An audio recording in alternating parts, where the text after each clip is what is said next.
નમસ્કાર મિત્રો, સ્વાગત છે તમારું અમારા યુટ્યુબ ચેનલની અંદર. મિત્રો, પાક નુકસાન સહાય 2025 અંતર્ગત પાક નુકસાન સહાય ઓછી મળવાનું કારણ શું? ઘણા બધા ખેડૂત ભાઈની કમેન્ટો આવે છે કે એમને પૂરેપૂરા 2 હેક્ટરના પૈસા પણ એમના બેંક ખાતાની અંદર આવ્યા નથી.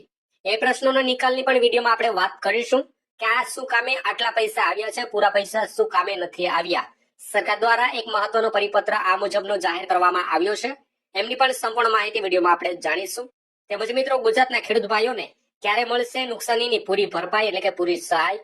વિગતવાર માહિતી જાણવા માટે મિત્રો ગુજરાતના તમામ ખેડૂત ભાઈઓ વિડીયોના ખાસ છેલ્લે સુધી બન્યા રહેજો. અને મિત્રો, ચેનલ પર પણ નવા આવ્યા હોય તો વિડીયોને લાઈક કરી દેજો અને ચેનલને સબસ્ક્રાઇબ કરવાનું પણ ના ચૂકશો. તો મિત્રો, સરકાર દ્વારા એક મહત્વનો પરિપત્ર આ મુજબનો જાહેર કરવામાં આવ્યો છે. જેમાં શું ઉલ્લેખ કરવામાં આવ્યો છે એમની વિગતવાર માહિતી જાણીએ.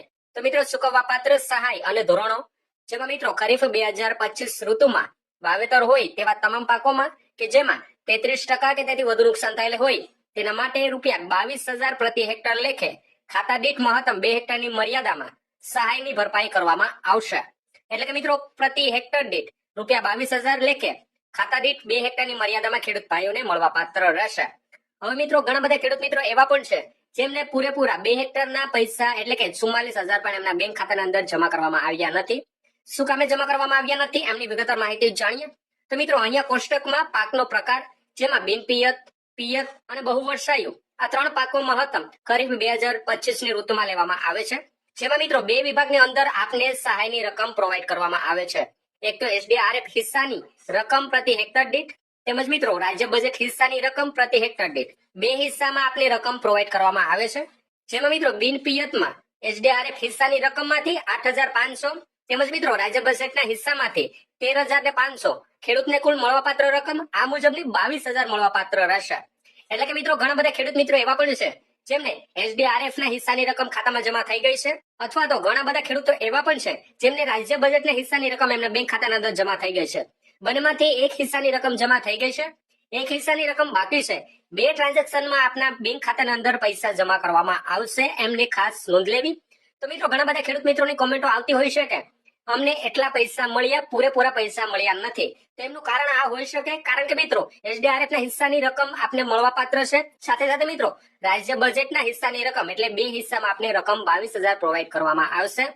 ત્યાર પછી મિત્રો પિયતની વાત કરીએ તો જેમાં SDRF હિસ્સાની રકમ 17,000 તેમજ મિત્રો રાજ્ય બજેટના હિસ્સાની રકમ 5,000, આમ મિત્રો કુલ મળીને 22,000 આપને ખેડૂત મિત્રોને કુલ રકમ મળવાપાત્ર રહેશે. બહુવર્ષાયુ પાકની વાત કરીએ તો 22,000 SDRF ના હિસ્સાની રકમમાંથી જ આપને પ્રોવાઈડ કરવામાં આવશે. જેમાં રાજ્ય બજેટના હિસ્સામાંથી કોઈ પણ ફંડ આપને મળવાપાત્ર રહેશે નહીં.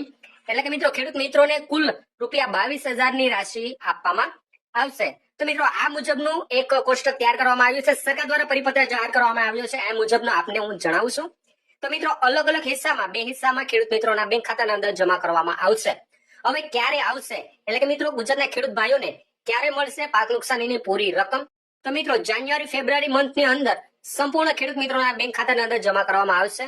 કારણ કે મિત્રો ગુજરાતના કરોડો ખેડૂતોએ પાક નુકસાન સહાય 2025 નો લાભ મેળવવા માટે એટલે કે ભારે નુકસાનને કારણે જે નુકસાનગ્રસ્ત ખેડૂતો છે, જે કરોડો ખેડૂતો છે, એ એક સાથે ફોર્મ ભરાવેલા છે અને એક સાથે એમના બેંક ખાતાની અંદર રકમ ટ્રાન્સફર કરવામાં આવે છે. એટલે લેટ ફાસ્ટ થતું હોય, પરંતુ જે સંપૂર્ણ રકમ જે મિત્રો 22,000 રૂપિયા છે તે સંપૂર્ણ ખેડૂતોને મળવાપાત્ર થશે. ₹10,000 કરોડનું પેકેજની જાહેરાત કરી છે. એ તમામે તમામ ખેડૂત મિત્રોને જે પાત્ર હશે એ તમામે તમામ ખેડૂત ભાઈઓને બેંક ખાતાની અંદર જમા કરવામાં આવશે, કન્ફર્મ છે. પરંતુ મિત્રો જાન્યુઆરી ફેબ્રુઆરી સુધીમાં તમામ ખેડૂતોના બેંક ખાતાની અંદર જમા કરી દેવામાં આવશે. કૃષિ મંત્રી શ્રી જીતુભાઈ વાઘાણી દ્વારા એક જાહેરનામું પણ બહાર પાડવામાં આવ્યું છે. જેમાં મિત્રો IFSC કોડના પ્રોબ્લેમના કારણે પણ ઘણા બધા ખેડૂત મિત્રોના બેંક ખાતાના અંદર પેમેન્ટ ટ્રાન્સફર કરવામાં પ્રોબ્લેમ થાય છે, અથવા તો આધાર સીડિંગના લીધે પણ ખેડૂત મિત્રોના બેંક ખાતાના અંદર પ્રોબ્લેમ થાય છે બેંક ખાતાના અંદર જમા કરવામાં. તો મિત્રો આ 2 પ્રોબ્લેમ રહેલા છે. બાકી તમામે તમામના બેંક ખાતા ક્લિયર હશે. એ તમામે તમામને 2 વિભાગની અંદર આપના બેંક ખાતાના અંદર પૈસા જમા કરી દેવામાં આવશે. થોડું લેટ ફાસ્ટ થશે, પરંતુ તમામે તમામના બેંક ખાતાના અંદર આ મુજબના પૈસા જમા કરવામાં